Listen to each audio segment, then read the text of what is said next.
Tak hanya ikon kota Palembang, Jembatan Ampera yang ramai dikunjungi oleh wisatawan pasca terjadinya gerhana matahari total.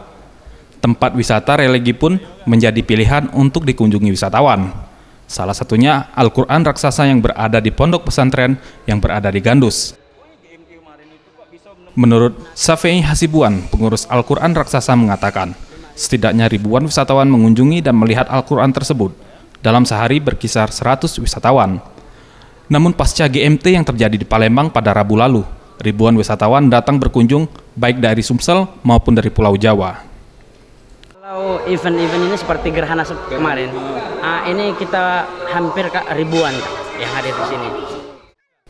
Sementara itu, Eki, warga Palembang, mengaku sengaja datang untuk melihat karena penasaran dengan bentuk Al-Quran tersebut.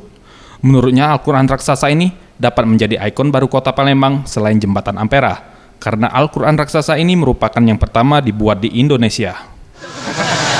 Bagus, memang aku tengok ini jadi ikon Palembang juga. Palembang juga. Nanti kalau memang dikembangi lagi promosinya, itu mungkin setiap wisata jadi wisata untuk Palembang.